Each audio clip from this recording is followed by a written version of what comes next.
नमस्कार। जब भी हम इंटेलिजेंस या बुद्धिमत्ता के बारे में सोचते हैं तो अक्सर एक ऐसी चीज को नजरअंदाज कर देते हैं जो छुपी हुई तो है लेकिन बहुत पावरफुल है। आज हम उसी पहलू यानी इमोशनल इंटेलिजेंस की बात करेंगे जो असल में कामयाबी की नींव होती है।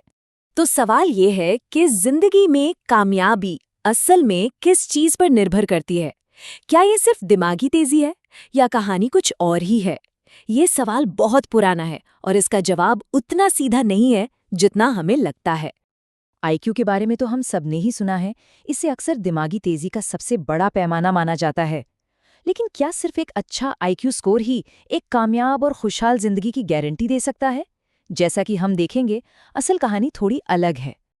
और बस यहीं से एंट्री होती है इमोशनल इंटेलिजेंस की, यानी ईक्यू की। ये कामयाबी की पहेली का वो अहम हिस्सा है जिसे हम अक्सर भूल जाते हैं।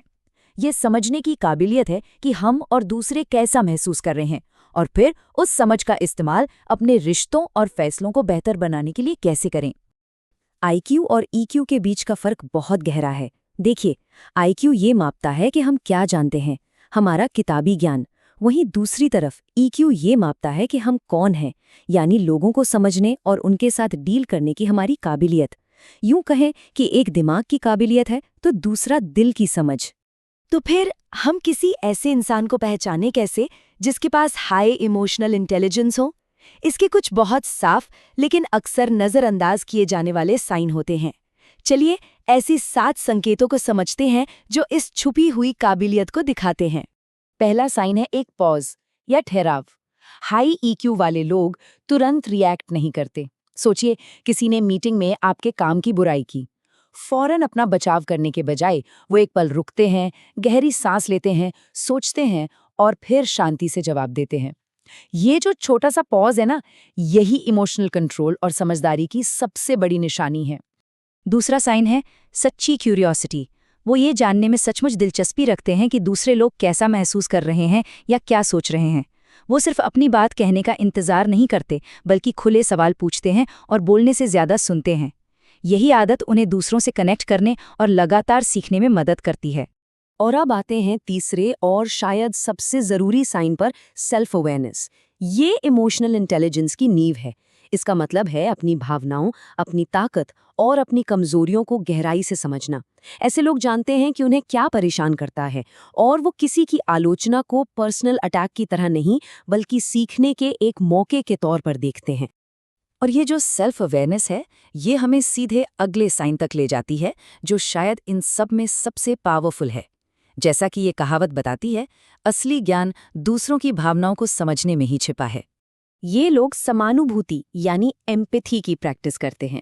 इसका मतलब सिर्फ ये कहना नहीं है कि अरे बुरा हुआ, बल्कि खुद को उस इंसान की जगह रखकर ये समझने की कोशिश करना है कि वो असल में क्या महसूस कर रहा होगा।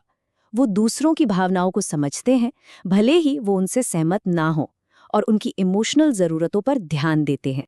पांचवा साइन है बदलाव को अपनाने की काबिलियत। इमोशनली इंटेलिजेंट लोग बदलाव से डरते नहीं हैं।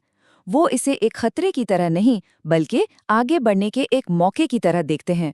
उनकी यही फ्लेक्सिबिलिटी उन्हें नई सिचुएशन में आसानी से ढलने और कामयाब होने में मदद करती है। इन लोगों को मोटिवेशन किसी बाहरी तारीफ या इनाम से नहीं मिलता। नहीं, इनका मोटिवेशन अंदर से आता है। वो अपने अंदरूनी लक्ष्यों और पैशन से प्रेरित होते हैं। यही वजह है कि वो मुश्किलों के सामने भी पॉजिटिव बने रहते हैं और हार नहीं मानते, क्योंकि उनकी ड्राइव किसी और की मंजूरी पर निर्भर नहीं करती। और फाइनली, सातवां साइन, जो असल में इन सभी गुणों का एक रिजल्ट है, गहरे और मीनिंगफुल रिश्ते बनाने की काबिलियत। क्योंकि वो खुद को समझते हैं, दूसरों को महसूस करते हैं और अपनी भावनाओं को कंट्रोल कर सकते हैं, इसलिए वो आसानी से भरोसा बना पाते हैं और सोशल सिचुएशन को कॉन्फिडेंस के साथ संभालते हैं। तो हमने ये 7 साइन तो समझ लिए, पर असल सवाल तो ये है कि रियल वर्ल्ड में ये इतने ज़रूरी क्यों हैं। चलिए देखते हैं कि ये सब कामयाबी की कहानी से कैसे जुड़ता है। अब ज़रा आंकड़ों पर नज़र डालते हैं और ये काफ़ी कुछ साफ कर देते हैं।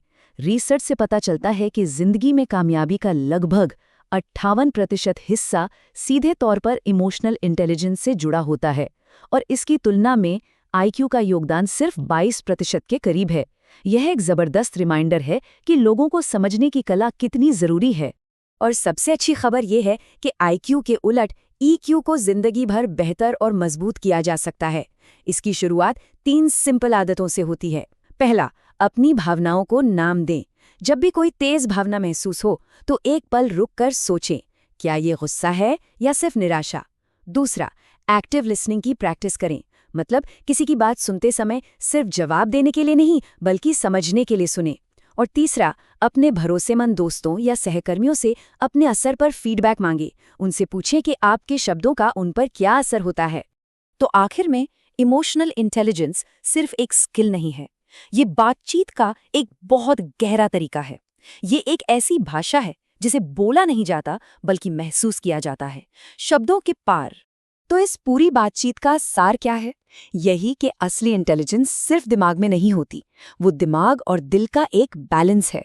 ये सिर्फ ये नहीं है कि हम क्या जानते हैं, बल्कि ये भी है कि हम खुद को और अपने आसपास के लोगों को कितनी गहराई से महसूस करते हैं और उनसे जुड़ते हैं। और अब जाते जाते एक सवाल जिस पर सोचा जा सकता है, हमारी अपनी इमोशनल बनावट, हमारे काम, हमारे रिएक्शंस, हमारी खामोशी दूसरों को हमारे बारे में क्या कहानी बता रही है?